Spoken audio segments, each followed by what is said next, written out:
الحمد لله نحمده ونستعينه ونستغفره ونعوذ بالله من شرور أنفسنا ومن سيئات أعمالنا من يهده الله فلا مضل له ومن يضلل فلا هادي له وأشهد أن لا إله إلا الله وحده لا شريك له وأشهد أن محمدًا عبده ورسوله أما بعد فإن خير الحديث كتاب الله وخير الهدي هدي محمد صلى الله عليه وسلم وشر الأمور محدثاتها وكل محدثة بدعة وكل بدعة ضلالة وكل ضلالة في النار. أعوذ بالله من الشيطان الرجيم. بسم الله الرحمن الرحيم. وأن هذا صراطي مستقيما فاتبعوه ولا تتبعوا السبل فتفرق بكم عن سبيله ذلكم وصاكم به لعلكم تتقون. محترم سامعین کرام، مذہب اسلام یہ ایک امانت ہے ہمارے پاس، لہذا امانت کو امانت ہی کی طرح برتنا چاہیے. سب سے پہلے یہ جاننا چاہیے کہ جو امانت اللہ رب العالمین نے ہمیں مذہب اسلام کی شکل میں عطا فرمائی ہے، اس کی صحیح شکل کیا ہے، اس امانت کے مصادر کیا ہیں، کہاں سے ہمیں اللہ رب العالمین کی اس امانت کو لینا چاہیے، اور کون سی وہ چیزیں ہیں جو اس امانت میں خلل پیدا کرتی ہیں اور جس سے ہم راہ راست سے بھٹک جاتے ہیں. ہر مسلمان کے لیے یہ ضروری ہے کہ جس طرح سے وہ دنیاوی معاملات میں محتاط ہوتا ہے، ہوشیار ہوتا ہے، اور کسی کے کہنے پر اس کے بہکاوے میں آ کر اپنی اصل چیز کو نہیں چھوڑتا ہے اور بہکنے کی کوشش نہیں کرتا ہے، بلکہ کئی لوگوں سے مشورہ کرنے کے بعد اس معاملے میں عمل کرتا ہے. لہذا بالکل اسی طرح دین کا بھی معاملہ ہونا چاہیے. دین کوئی ایسی چیز نہیں ہے کہ ہم جہاں سے چاہیں لے لیں اور جہاں پڑی ملے ہم اس کو اٹھا لیں، بلکہ دین کی بڑی قدر ہے. اسی لیے اس امت کے سلف کا یہ وطیرہ رہا ہے کہ وہ دین کو کسی بھی بادشاہ کے دروازے پر لے جا کر ذلیل نہیں کرنا چاہتے تھے. بادشاہ یہ چاہتے تھے کہ یہ محدث ہمارے گھر میں آئے اور آ کر ہمارے بچوں کو تعلیم دے، ہمارے بچوں کو حدیث پڑھائے، ہمارے بچوں کو قرآن پڑھائے. تو محدثین یہ کہہ کے منع کر دیا کرتے تھے کہ ہم بادشاہوں کے دربار میں خود سے ہم چل کر جائیں اور وہاں پر ہم اپنے علم کو ذلیل کریں، ہم ایسا نہیں کریں گے. یہ بڑا شریف علم ہے. پورا یہ جو مذہب اسلام ہے یہ شرافت پر مبنی ہے، لہذا اس کی شرافت کا ہمیں خیال کرنا چاہیے. دین ہمیں کہاں سے لینا ہے، کن لوگوں کی کن باتوں پر عمل کرنا ہے، جو باتیں بتا رہے ہیں وہ کیسی باتیں بتا رہے ہیں، ان کے دلائل کیا ہیں، اور جو دلائل وہ دے رہے ہیں کیا صحابہ کرام نے ان دلائل کو اسی طرح سے سمجھا ہے، اسی طرح سے ان پر عمل کیا ہے. کیا اللہ کے نبی صلی اللہ علیہ وسلم جو کہ عربی جاننے والے تھے اور پورا قرآن آپ پر عربی زبان میں نازل ہوا، تو کیا آپ صلی اللہ علیہ وسلم نے اس آیت کا یہی مطلب سمجھا ہے جو آج ہم سمجھ رہے ہیں، یا اسی طرح سے مفسر قرآن حضرت ابن عباس رضی اللہ عنہ نے اس آیت کا کیا مطلب سمجھا ہے، یا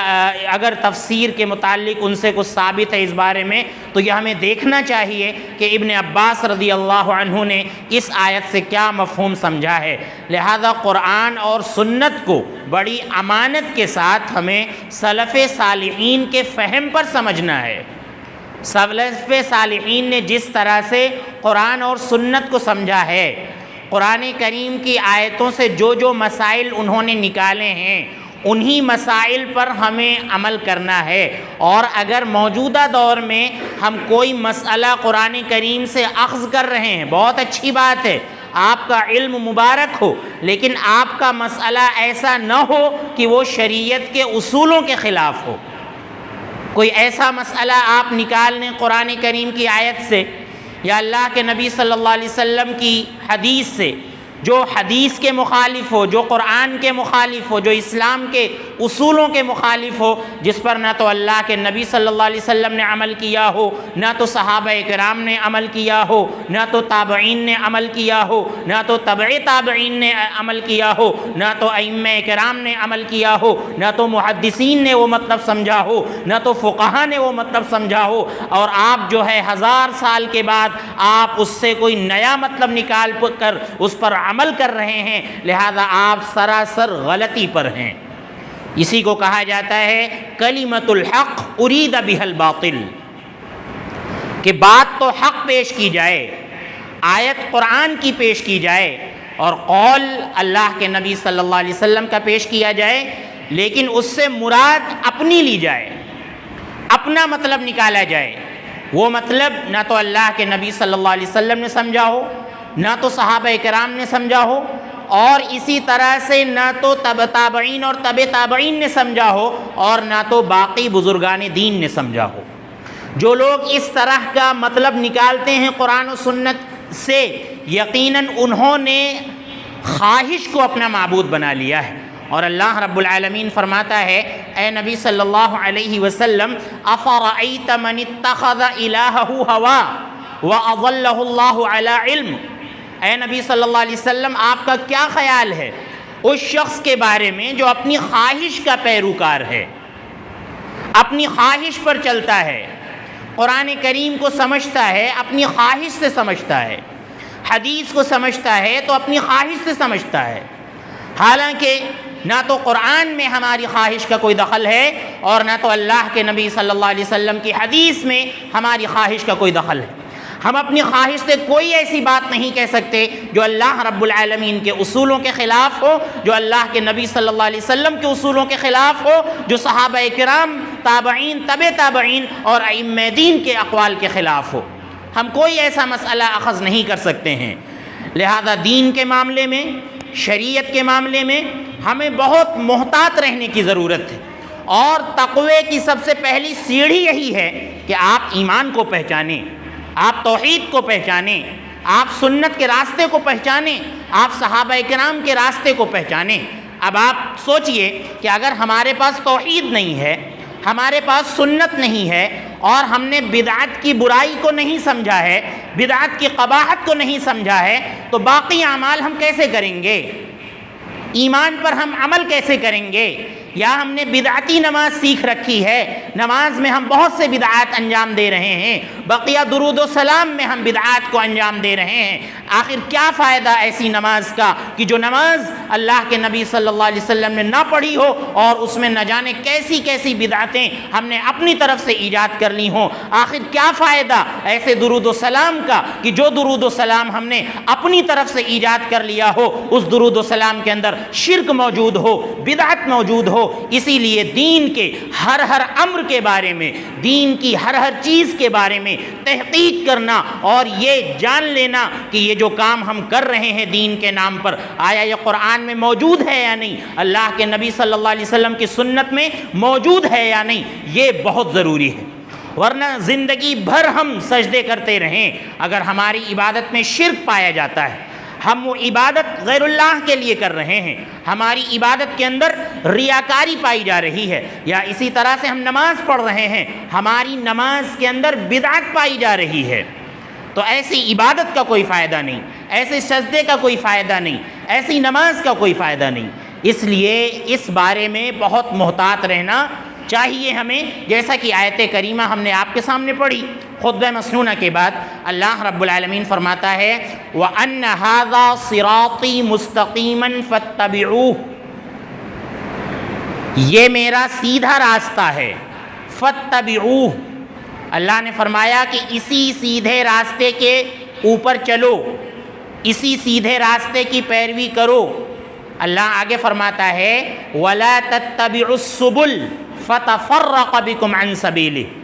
اس ایک سیدھے راستے کو چھوڑ کر راستوں کی پیروی نہ کرو۔ آپ دیکھیں راستے کا ذکر کیا تو اللہ رب العالمین نے صراط واحد کا استعمال کیا کہ سیدھا اور سچا جو راستہ ہوتا ہے وہ محض ایک راستہ ہوتا ہے، وہ قرآن و سنت کا راستہ ہے، وہ توحید کا راستہ ہے، وہ شرک سے بیزاری کا راستہ ہے، وہ صحابہ کرام کے اقوال کو سمجھنے کا راستہ ہے، وہ مومنین کا راستہ ہے، اس راستے پر چلا جائے۔ اللہ فرما رہا ہے کہ اس راستے سے اگر ہٹو گے وَلَا تَتَّبِعُوا السُّبُلَ فَتَفَرَّقَ بِكُمْ عَنْ سَبِيلِهِ، اگر اس راستے سے ہٹو گے تو بقیہ جتنے بھی راستوں کی تم پیروی کرو گے، اللہ فرما رہا ہے فَتَفَرَّقَ بِكُمْ عَنْ سَبِيلِهِ، یہ سارے راستے تم کو اللہ رب العالمین کے اس ایک راستے سے دور کر دیں گے جو راستہ ہدایت کا ہے۔ اسی لیے ہدایت کا ایک راستہ ہے، نور کا ایک راستہ ہے، ظلمات تاریکیاں بہت ہیں، اس لیے ہمیشہ کوشش یہ کریں کہ نور کے راستے پر چلیں، اور وہ محض ایک راستہ ہے۔ اللہ رب العالمین نے فرمایا کہ راستوں کی پیروی نہ کرو، یہ کئی راستے ہیں۔ بدعت آپ دیکھیے یہ بانجھ نہیں ہوتی ہے، جب یہ منہ کھولتی ہے تو بدعت کو وقت رہتے رہتے کئی انداز میں انجام دیا جاتا ہے، اور سنت جو ہوتی ہے وہ ایک جگہ پر جمع رہتی ہے، وہ جامع ہوتی ہے، اس کے اندر کسی چیز کے آنے کی گنجائش نہیں ہوتی ہے، لیکن یہ بدعت یہ مختلف انداز میں انجام دی جاتی، جیسا کہ انشاءاللہ ابھی آپ کے سامنے ذکر آئے گا۔ تو بدعت یہ ایک جگہ پر نہیں رکتی ہے، یہ بانجھ نہیں ہوتی ہے، اس کو مختلف انداز میں انجام دیا جاتا ہے۔ اسلام کے مخالف، شریعت کے اصولوں کے مخالف، قرآن و سنت کے مخالف جو بھی معاملہ ہوگا، جو بھی دین کا کام ہم کریں گے، وہ ایک جگہ پر نہیں ٹھہرتا ہے، بلکہ اس کی کئی اشکال، کئی شکلیں نکل کر آتی ہیں۔ اسی لیے اللہ رب العالمین نے فرمایا کہ اللہ کے راستے کو چھوڑ کر راستوں کی پیروی نہ کرو۔ بہت سے راستے ہیں، گمراہی کا ایک راستہ نہیں ہے، بہت سے راستے ہیں دنیا میں، لہذا آپ اگر اللہ کا ایک راستہ چھوڑیں گے تو ہزاروں راستوں پر آپ کو چلنا پڑے گا۔ ہدایت کا ایک راستہ اگر آپ بند کریں گے تو گمراہی کے ہزاروں دروازے آپ کو کھولنا پڑیں گے۔ اور یہ ابلیس آپ جان لیں کہ جتنا خوش یہ شرک کرانے میں ہوتا ہے، اور اس کے بعد جتنا خوش یہ بدعت کرانے میں ہوتا ہے، اتنا خوش یہ کبھی کسی کبیرہ گناہ میں نہیں ہوتا ہے۔ انسان چوری کرتا ہے، پوری دنیا یہ جانتی ہے، اور اسلام کے علاوہ دوسرے مذہب کے لوگ بھی یہ جانتے ہیں کہ چوری کرنا ایک غلط بات ہے۔ ہمارا مذہب کہتا ہے چوری کرنا یہ کبیرہ گناہ ہے، اگر ایک حد کے مطابق چوری کی ہے تو ہاتھ بھی کاٹا جائے گا اس کا۔ سب جانتے ہیں کہ چوری کرنا یہ کبیرہ گناہ ہے، سب جانتے ہیں کہ شراب پینا یہ غلط بات ہے، آج پوری دنیا اس بات کو تسلیم کر رہی ہے کہ شراب پینا یہ غلط کام ہے۔ تو آپ دیکھیے شراب پی رہا ہے انسان، لیکن اس کی شناعت، اس کی برائی اس کو معلوم ہے۔ چوری کر رہا ہے تو وہ سمجھ رہا ہے کہ چوری کرنا یہ شریفوں کا کام نہیں ہے، امید ہے کہ وہ ایک وقت چوری سے توبہ کر لے گا، امید ہے کہ ایک شرابی اپنی شراب سے توبہ کر لے گا کیونکہ اس کو برا سمجھ رہا ہے۔ لیکن بدعت کا معاملہ یہ ہوتا ہے کہ بدعت کو بدعتی اچھا سمجھ کے کرتا ہے کہ ہم یہ جو کام کر رہے ہیں یہ اچھا ہے، یہ دین ہے، یہ اللہ کے نبی صلی اللہ علیہ وسلم سے محبت کا اظہار ہے۔ جب وہ دین سمجھ کر کرتا ہے، اللہ کے نبی صلی اللہ علیہ وسلم سے محبت سمجھ کے وہ نیا کام کرتا ہے، اور اللہ رب العالمین کے خلاف اور اس کے اصولوں کے خلاف جب یہ نیا کام کرتا ہے تو ابلیس بہت خوش ہوتا ہے کہ اب اس کی توبہ دیر پا ہے۔ ایک تو اس سے توبہ کی امید نہیں ہے کیونکہ یہ اچھا کام سمجھ کر کر رہا ہے، دوسرے یہ کہ پتہ نہیں اس کو سمجھ میں آئے گی یہ بات کہ نہیں کہ یہ کام برا ہے، تبھی یہ توبہ کر پائے گا، ورنہ چوری سے تو توبہ کر سکتا ہے، شراب نوشی سے توبہ کر سکتا ہے، دیگر کبیرہ گناہوں سے توبہ کر سکتا ہے، لیکن بدعت سے توبہ کرنا یہ اتنا آسان نہیں ہے کہ جب تک بدعت کی برائی کو نہ سمجھ لیا جائے۔ اس لیے ابلیس بڑا خوش ہوتا ہے بدعت کرا کے، بڑا خوش ہوتا ہے وہ شرک کرا کے۔ اس لیے یہ دو چیزیں جو ہیں، یہ شرک یہ اللہ رب العالمین کی عبادت میں ڈاکہ ہے، اور یہ بدعت یہ اللہ کے نبی صلی اللہ علیہ وسلم کی سنت کے ساتھ خیانت ہے۔ جو چیز اللہ کے نبی صلی اللہ علیہ وسلم کے زمانے میں دین نہیں تھی وہ آج بھی دین نہیں ہو سکتی۔ اللہ رب العالمین نے دو ٹوک انداز میں فرما دیا تھا حج کے موقع پر، آخری آیت نازل فرما کے کہ الیوم اکملت لکم دینکم واتممت علیکم نعمتی ورضیت لکم الاسلام دینا، کہ آج کے دن میں نے تمہارے لیے تمہارے دین کو مکمل کر دیا اور اسلام کو بطور دین کے ہم نے تمہارے لیے پسند فرما لیا ہے۔ لہذا یہ سب سے محبوب مذہب اللہ رب العالمین کے نزدیک ہے۔ اللہ فرماتا ہے وَمَن يَبْتَغِ غَيْرَ الْإِسْلَامِ دِينًا فَلَن يُقْبَلَ مِنْهُ، کہ اسلام کے علاوہ اگر کوئی کسی اور مذہب کو تلاش کرے اور اس کے پیچھے چلے، اللہ رب العالمین اس مذہب کو اس سے ہرگز قبول نہیں کرے گا۔ اور اللہ فرماتا ہے اِنَّ الدِّينَ عِنْدَ اللَّهِ الْإِسْلَامِ، کہ دین اللہ رب العالمین کے نزدیک اسلام ہی ہے۔ اور آپ سمجھ لیں کہ یہ 60-65 سال کی زندگی جو ہم اس دنیا کے اندر گزار رہے ہیں، آخرت کی پوری زندگی کا انحصار اسی مذہب اسلام پر ہے۔ ہم یہ سمجھ لیں کوئی آسان کام نہیں ہے کہ ہنس کھیل کر ہم اس مذہب پر عمل کر کے ہم پوری زندگی گزار دیں، آسان کام نہیں ہے۔ یہ 60-65 سال کی جو زندگی ہے، کوشش یہ کریں کہ اس زندگی کا ایک ایک لمحہ، ایک ایک منٹ سنت کی پیروی میں گزرے اور اللہ رب العالمین کی توحید پر قائم رہ کر گزرے۔ ہر شخص کو اس بات کی فکر کرنی ہے، ہم مرتے ہیں، حقیقت میں ہم مرے نہیں ہیں، دوسری زندگی شروع ہو گئی ہے جو کبھی ختم ہونے والی نہیں ہے۔ اس کے بعد ایک تیسری زندگی شروع ہوگی عالم آخرت، وہ کبھی بھی ختم ہونے والی نہیں ہے۔ ہم اس دنیا سے مرتے ہیں تو کہیں جا کر زندہ ہوتے ہیں، ہم برزخ میں زندہ ہوتے ہیں، وہاں ہمارے ساتھ سارے معاملات ہوتے ہیں، وہاں قبر میں ہمارے لیے جنت یا جہنم کی کھڑکی کھولی جاتی ہے، اور اس کے بعد ہم مر کر جب اللہ رب العالمین دوبارہ ہم کو اٹھائے گا، وہ زندگی کبھی ختم ہونے والی زندگی نہیں ہے۔ اور اس پوری زندگی کا انحصار اس دنیا کی 60-65 سال کی زندگی پر ہے۔ اس لیے کوشش یہ کریں کہ ہمارا ایک ایک عمل جو شریعت کے نام پر ہم کر رہے ہیں وہ سنت کے مطابق ہو، اور ایک ایک عمل ہمارا جو ہو اس کے اندر توحید پائی جائے، اس کے اندر شرک کی آمیزش نہ ہو۔ آپ دیکھیں اما عائشہ فرماتی ہیں اللہ کے نبی صلی اللہ علیہ وسلم نے فرمایا کہ من احدث فی امرنا ھذا ما لیس منہ فہو رد، کہ جس کسی نے ہمارے اس امر میں، یعنی ہمارے اس دین میں کوئی ایسا کام کیا کہ جس پر میرا امر نہیں ہے، میرا حکم نہیں ہے، میں نے وہ کام کرنے کے لیے نہیں کہا، نہ میں نے وہ کام کیا، اللہ کے نبی فرماتے ہیں فہو رد، تو وہ عمل چاہے جتنے اچھے انداز میں کیا جائے وہ عمل مردود ہے، ناقابل قبول ہے۔ اور فرمایا من عمل عملا لیس علیہ امرنا فہو رد، کہ جس کسی نے کوئی ایسا کام کیا کہ جس پر میرا حکم نہیں ہے، یعنی میں نے کرنے کا حکم نہیں دیا ہے، وہ عمل مردود ہے، ناقابل قبول ہے۔ آپ دیکھیں سلف صالحین، چاہے وہ صحابہ کرام ہوں، چاہے وہ تابعین ہوں، تبع تابعین ہوں، یہ سب شرک اور بدعت کے معاملے میں بڑے محتاط رہا کرتے تھے۔ ہم بعض تابعین کے اور بعض بزرگان دین کے اقوال آپ کے سامنے پیش کر کے بدعت کی قباحت کو اور شرک کی قباحت کو آپ کے سامنے بیان کرنا چاہتے ہیں۔ دیکھیں ابو قلابہ بہت مشہور بزرگ ہیں، دیکھیں کہتے ہیں کہ لا تجالسوا اہل الاہواء فانی لا آمن ان یغمسوکم فی ضلالتہم ویلبسوا علیکم بعض ما تعرفون۔ ابو قلابہ کہتے ہیں کہ اہل اہواء کی صحبت میں نہ رہا کرو، یعنی جو لوگ دین کو اپنی خواہش سے سمجھ رہے ہیں، اپنی خواہش سے سمجھ رہے ہیں دین کو، اپنی مرضی کے مطابق دین کو سمجھ رہے ہیں، ابو قلابہ کہتے ہیں کہ ایسے لوگوں کی صحبت نہ اختیار کیا کرو۔ کیوں؟ اس لیے کہ مجھے ڈر ہے کہ اپنی گمراہی میں وہ تم کو بھی شریک کر لیں گے، اپنی گمراہی میں تم کو بھی شریک کر لیں گے، اور بعض صحیح باتیں جو تم جانتے ہو ان کو بھی خلط ملط کر دیں گے تمہارے اوپر، جو تم صحیح باتیں جان رہے ہو ان کو بھی گڑمٹ کر دیں گے، ان کو بھی آپس میں ملا دیں گے۔ اس لیے ابو قلابہ کہتے ہیں کہ اہل بدعت ان کی صحبت نہ اختیار کرو۔ ہاں اگر تم اس بات پر قادر ہو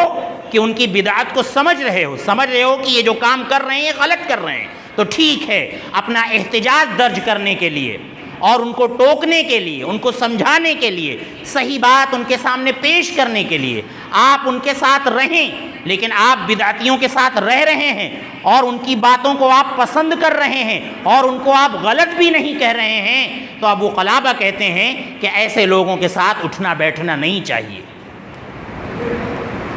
آپ دیکھیں امام مالک رحمۃ اللہ علیہ فرماتے ہیں کہ لا یؤخذ العلم من صاحب هوى يدعو الناس الى هوى، کہ ایسے شخص سے علم نہیں لیا جائے گا جو اپنی خواہش سے دین کو سمجھ رہا ہے، چاہے جتنا بڑا عالم ہو لیکن وہ اپنی خواہش سے دین کو سمجھ رہا ہے۔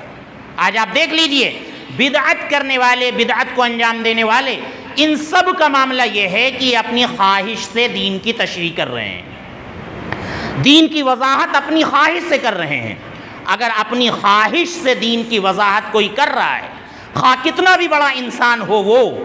تو اس کی پیروی نہیں کی جائے گی۔ یدعو الناس الی ہوا، اور اس کے ساتھ ساتھ وہ اپنی خواہش کی طرف، اپنی بدعت کی طرف لوگوں کو بلا بھی رہا ہو تو ایسے شخص سے علم نہیں لیا جائے گا۔ اسی طرح سے آپ دیکھیے امام احمد بن حنبل رحمۃ اللہ علیہ جو کہ اہل سنت کے امام ہیں، کہتے ہیں کہ لا تشاور اہل البدع، اہل بدعت سے، دین میں نئے کام کرنے والوں سے مشورہ نہ لیا کرو، ولا فی دینک، اپنے دین کے معاملے میں، دنیا کے معاملے میں ان سے مشورہ لیا جا سکتا ہے لیکن دین کے معاملے میں کبھی بھی کسی بدعتی سے مشورہ نہ لو۔ اور فرماتے ہیں ولا ترافقہم فی سفرک، اور نہ تو بدعتیوں کو اپنے سفر میں ساتھ رکھو، سفر میں بھی ان کو ساتھ نہ رکھو، ہاں اس شرط پر رکھو آپ کہ ان کی غلطی پر ان کو تنبیہ کرو، ان کی بدعت کو بتلاؤ اور ٹوکو، اپنا احتجاج درج کرو ان کے سامنے، تب تو آپ رہ سکتے ہیں تبلیغ کے لیے۔ لیکن بدعتی ہے کوئی اور آپ کے ساتھ خوشی خوشی رہ رہا ہے، آپ اس کے ساتھ خوشی خوشی سفر کر رہے ہیں، لہذا ایسا نہیں ہونا چاہیے،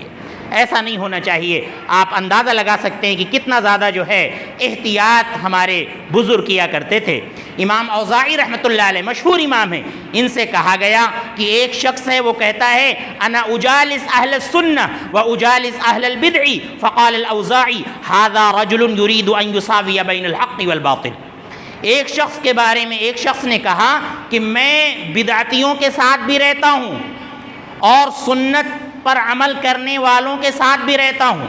یعنی ان کو بھی سراہتا ہوں ان کو بھی سراہتا ہوں، دونوں کی میں تعریف کرتا ہوں، دونوں کے ساتھ رہتا ہوں۔ تو امام اوزاعی رحمۃ اللہ علیہ فرماتے ہیں کہ یہ ایسا شخص ہے جو حق اور باطل کو برابر کرنا چاہ رہا ہے،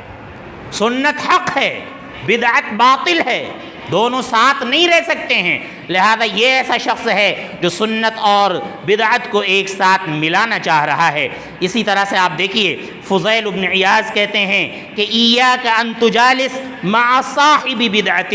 کہ بدعتی شخص کی صحبت اختیار کرنے سے بچو، فإنی اخشى علیک مقت اللہ عز وجل، اس لیے کہ مجھے خوف ہے کہ کہیں اس کے ساتھ مسلسل رہنے کی وجہ سے اللہ رب العالمین کا غصہ تم پر نہ نازل ہو جائے،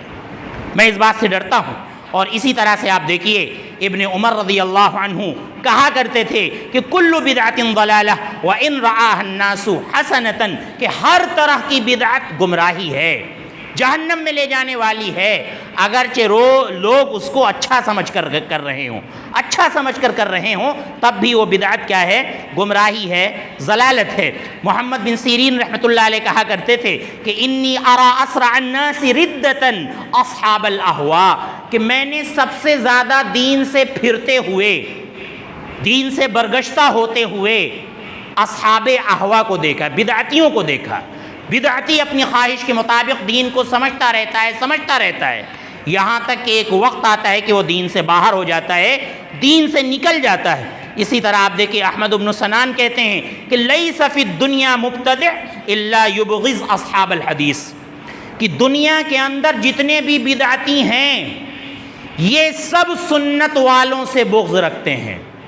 ایک ایک بدعتی آپ دیکھیے سنت والوں سے بغض رکھے گا۔ سنت والے کبھی یہ نہیں کہیں گے کہ ان سے سلام نہ کرو، ان کے پیچھے نماز نہ پڑھو، ان سے مصافحہ نہ کرو، ان کے یہاں کھانا نہ کھاؤ، ان کے یہاں کا پینا حرام، کھانا حرام۔ سنت والے کبھی اتنے تنگ نظر نہیں ہوتے ہیں، لیکن بدعتیوں کا معاملہ یہ ہوتا ہے کہ ان سے مصافحہ نہ کرو، وہاں نماز نہ پڑھو، مکے میں ہماری نماز نہیں ہوگی، کعبے میں ہماری نماز نہیں ہوگی، فلاں مسجد میں ہماری نماز نہیں ہوگی، اس طرح کی باتیں آپ دیکھیں مبتدع کہتے ہیں، بدعتی کہتے ہیں، یہ سب جو ہے اہل سنت سے بغض میں کہتے ہیں۔ اسی طرح سے آپ دیکھیے آگے کہتے ہیں وَإِذَا ابْتَدَعَ رَجُلٌ نُزِعَ حَلَاوَةُ الْحَدِيثِ مِنْ قَلْبِهِ، کہ جب کوئی شخص بدعت ایجاد کرتا ہے تو اس کے دل سے حدیث کی مٹھاس چھین لی جاتی ہے، سنت کی مٹھاس اس کے دل سے چھین لی جاتی ہے جب کوئی شخص بدعت ایجاد کرتا ہے۔ اسی طرح سے آپ دیکھیے غصیف بن حارث ایک بزرگ ہیں، کہتے ہیں لا تظہر سنت بدعت الا تریک مثلها من السنہ، کہ جب کسی بدعت کا اظہار ہوتا ہے تو اسی طرح کی سنت وہاں سے ہٹا دی جاتی ہے، سنت چھین لی جاتی ہے اور وہاں پر بدعت آ جاتی ہے۔ اور اسی طرح سے آپ دیکھیں بہت اچھی بات کہی ہے عبداللہ ابن مبارک رحمۃ اللہ علیہ، مشہور تابعی ہیں، کہتے ہیں صاحب البدعہ علی وجہہ الظلم وان ادہن کل یوم 30 مرۃ۔ عبداللہ ابن مبارک کہتے ہیں کہ بدعتی کے شخص کے چہرے پر ہمیشہ پھٹکار برستی ہے، ہمیشہ تاریکی رہتی ہے، منحوسیت ہوتی ہے اس کے چہرے پر، اگرچہ وہ ایک دن میں 30 مرتبہ روغن لگائے اپنے چہرے پر، 30 مرتبہ کریم لگائے، تیل لگائے، تب بھی اس کے چہرے پر جو بدعت کی نحوست ہے اس کے چہرے سے وہ ہٹ نہیں سکتی ہے۔ آپ مشاہدہ کر لیں، کل کے دن آپ نے مشاہدہ کیا ہوگا، اگر آپ نے کہیں دیکھا ہوگا، ہماری جہاں بھی نظر پڑی ہے ہم نے دیکھا ہے کہ ایک بھی نور والا چہرہ ہمیں نظر نہیں آیا۔ اور سوائے ابلیس کے جہاں میں سارے خوشیاں منا رہے ہیں، آپ دیکھیں بڑی مشہور بات یہ کہی جاتی ہے کہ ابلیس کے علاوہ جہاں میں سب خوشیاں منا رہے ہیں، ہم یہ کہتے ہیں کہ جتنی خوشی ابلیس نے کل آپ کے خوشی منانے پر منائی ہوگی اتنی خوشی ابلیس نے کبھی نہیں منائی ہوگی۔ ایک سے ایک بزرگوں کو تھرکنے پر ابلیس نے مجبور کیا، وہ تھرکے ہیں اللہ کے نبی صلی اللہ علیہ وسلم کی پیدائش پر، اور اللہ کے نبی صلی اللہ علیہ وسلم نے فرمایا تھا کہ دنیا میں میری بعثت کا ایک مقصد یہ ہے کہ میں دنیا سے گانے بجانے کے آلات کو ختم کر دوں۔ میوزک پر اللہ کے نبی کی پیدائش پر ڈانس ہوا ہے، لوگ ناچے ہیں، لوگوں نے کعبے کی شکل کا کیک بنا کر کاٹا ہے اور اللہ کے نام کے نبی کا نام لکھ کر اس پر کاٹا ہے، اور happy birthday to you یا رسول اللہ کہا ہے، اور یہی لوگ واویلا کرتے ہیں کہ یہ اللہ کے نبی کو اپنے برابر قرار دیتے ہیں۔ ہم نے یہ سب کر کے اللہ کے نبی کو کیا مقام دیا ہے؟ ذرا ہم دیکھیں، وہی جھنڈیاں جن پر محمد الرسول اللہ لکھا ہوتا ہے وہ کوڑے کے ڈھیروں پر ڈال دی جاتی ہیں۔ کون جو ہے توہین کر رہا ہے؟ ہم دوسروں کو تانا دیتے ہیں، ہم اغیار کو تانا دیتے ہیں، ہم خود اپنے مذہب کی توہین کرتے ہیں، ہم خود جو ہے اللہ کے نبی صلی اللہ علیہ وسلم کی توہین کرتے ہیں۔ بہت خوش ہوا ہوگا ابلیس کل آپ کے خوشی منانے کے انداز میں۔ آپ دیکھیں، حالانکہ ہمارا عمل یہ ہے کہ اللہ کے رسول صلی اللہ علیہ وسلم سے ایک بھی حرف عید میلاد النبی کے تعلق سے نہیں ثابت ہے، صحابہ اکرام سے، تابعین سے، ائمہ دین سے، بزرگان دین سے ایک بھی حرف عید میلاد النبی کے تعلق سے نہیں ثابت ہے۔ سب سے پہلی بات تو یہ کہ تاریخ ہی کنفرم نہیں ہے، اختلاف پایا جاتا ہے، اور وفات کی تاریخ میں اتفاق ہے، اور وفات کا معاملہ یہ تھا کہ اللہ کے نبی صلی اللہ علیہ وسلم کا چہرہ اور آپ صلی اللہ علیہ وسلم کا سر حضرت عائشہ رضی اللہ عنہا کی گود میں تھا، یہ وفات کے دن ہوا تھا۔ حضرت عمر رضی اللہ عنہ نے تلوار نکال لی تھی اللہ کے نبی صلی اللہ علیہ وسلم سے محبت کے جذبے میں کہ آج جو یہ کہے گا کہ میرے حبیب کا انتقال ہو گیا ہے، اللہ کی قسم میں اس تلوار سے اس کا سر جو ہے تن سے جدا کر دوں گا۔ حضرت ابو بکر صدیق رضی اللہ عنہ کو ممبر لانا پڑا، تقریر کرنی پڑی، اور انہوں نے کہا کہ من کان یعبد محمدا فإن محمدا قد مات ومن کان یعبد اللہ فإن اللہ حی لا یموت، کہ جو محمد صلی اللہ علیہ وسلم کی عبادت کرتا تھا اور اللہ رب العالمین کی طرح اگر محمد صلی اللہ علیہ وسلم کو مانتا تھا تو وہ جان لے کہ محمد صلی اللہ علیہ وسلم ایک نبی تھے، ایک انسان تھے، وہ دنیا سے جا چکے ہیں، اور یہ اللہ کی صفت ہے جو کبھی نہیں مرے گا اور ہمیشہ قائم رہے گا۔ یہ اللہ کی صفت ہے، اللہ رب العالمین زندہ ہے، اس کی عبادت کرو، اس کو مانو، اس کی شریعت پر چلو، اور محمد صلی اللہ علیہ وسلم پوری شریعت دے کر آج دنیا سے جا چکے ہیں۔ جس نبی کی تکلیف کو دے کر فاطمہ رضی اللہ عنہا نے کہا تھا وَيَا كَرْبَةَ أَبَا، ہائے میرے ابا کی تکلیف، ہائے میرے ابا کی تکلیف۔ اللہ کے نبی صلی اللہ علیہ وسلم نے کہا تھا بیٹی غم کیوں کرتی ہو، آج کے بعد سے تمہارے ابا کو کوئی تکلیف نہیں ہوگی۔ وہ اللہ کے نبی صلی اللہ علیہ وسلم بخار کے مرض میں گرفتار تھے اور آپ نے کہا تھا کہ 7 گھڑوں کا پانی میرے اوپر انڈیلا جائے، ہو سکتا ہے کہ مجھے کچھ تخفیف ہو جائے۔ اللہ کے نبی صلی اللہ علیہ وسلم نے زہر بھی محسوس کیا تھا جو آپ کو آپ کی زندگی میں ایک یہودیہ عورت نے دیا تھا۔ یہ سارے معاملات تھے اللہ کے نبی صلی اللہ علیہ وسلم کے ساتھ۔ اتنا پریشان تھے، اماں عائشہ کہتی ہیں کہ اللہ کے نبی صلی اللہ علیہ وسلم کی وفات کی تکلیف جب میں نے دیکھ لی تو میں پھر کسی کی وفات کی تکلیف پر تعجب نہیں کرتی تھی کہ جب نبی صلی اللہ علیہ وسلم کو وفات کی تکلیفیں ہو سکتی ہیں تو ہم اور آپ کیا حیثیت رکھتے ہیں۔ اللہ کے نبی صلی اللہ علیہ وسلم کی جو تکلیف تھی، اماں عائشہ رضی اللہ عنہا فرماتی ہیں کہ آپ اپنی چادر کو اپنے اوپر ڈالتے، کبھی ہٹاتے، اسی گھٹن کے عالم میں اللہ کے نبی صلی اللہ علیہ وسلم نے فرمایا تھا لعنت اللہ علی الیہود والنصارى اتخذوا قبور انبیائہم مساجدا، کہ اللہ کی لعنت ہو یہودیوں پر اور عیسائیوں پر، انہوں نے اپنے نبیوں کی قبروں کو سجدہ گاہ بنا لیا۔ اماں عائشہ فرماتی ہیں کہ اسی لیے اللہ کے نبی صلی اللہ علیہ وسلم کی قبر حجرے کے اندر بنائی گئی، اسی خوف سے کہ کہیں اس کو مسجد نہ بنا لیا جائے۔ اور اللہ کے نبی صلی اللہ علیہ وسلم نے فرمایا تھا کہ لا تتخذوا قبری وثنا یعبد، کہ میری قبر کو تم لوگ بت بنا کے پوجنے مت لگنا، اور میری قبر کے پاس تم لوگ بھیڑ نہ لگانا، میلے نہ لگانا۔ یہ ساری باتیں اللہ کے نبی صلی اللہ علیہ وسلم نے آخری ایام میں کہی تھیں۔ کہاں گیا ان باتوں پر عمل؟ اور ہم ہیں کہ اللہ کے نبی صلی اللہ علیہ وسلم کی ولادت کا اور آپ کی پیدائش کا جشن منا رہے ہیں، اور اس میں شریعت کے اصولوں کو ہم بالائے طاق رکھ دیتے ہیں، اور اس کے بعد پھر فرزندان توحید اور محبان رسول ایسے ہی لوگ کہلاتے ہیں۔ لہذا میرے بھائیوں، حقیقت کو سمجھنا بہت ضروری ہے، حقیقت کو سمجھنا بہت ضروری ہے، شریعت کے اصولوں کو سمجھنا بہت ضروری ہے، سنت اور بدعت کے فرق کو سمجھنا، اور اسی طرح سے شرک کو اور توحید کو سمجھنا یہ بہت ضروری ہے، کیونکہ اسی تھوڑی سی زندگی جو ہمیں دنیا میں دی گئی ہے، جب ہم ان باتوں کو سمجھیں گے تو اسی زندگی پر آخرت کی زندگی کا انحصار ہے۔ اللہ رب العزت ہمیں ان باتوں کو سمجھنے کی اور ان پر عمل کرنے کی توفیق عطا فرمائے۔ اللہ رب العزت ہمیں شرک و بدعات سے بچنے کی توفیق عطا فرمائے، اور اللہ کے رسول صلی اللہ علیہ وسلم کا جو اصل مشن تھا اس کو آگے لے جانے کی توفیق عطا فرمائے۔ اللہ رب العزت ہمیں قرآن و سنت کو سلف صالحین کے منہج پر سمجھنے کی توفیق عطا فرمائے۔ اے اللہ جو بیمار ہیں انہیں شفاء کاملہ عاجلہ عطا فرما۔ اے اللہ جن بھائیوں نے دعا کی گزارش کی ہے ان کی تمام جائز تمناؤں کو قبول فرما، اگر وہ بیمار ہیں تو انہیں شفاء کاملہ عاجلہ عطا فرما۔ اے اللہ ہمارے والدین پر رحم فرما، اے اللہ ہمارے بوڑھے لوگوں پر رحم فرما، آمین۔ وآخر دعوانا ان الحمد للہ رب العالمین۔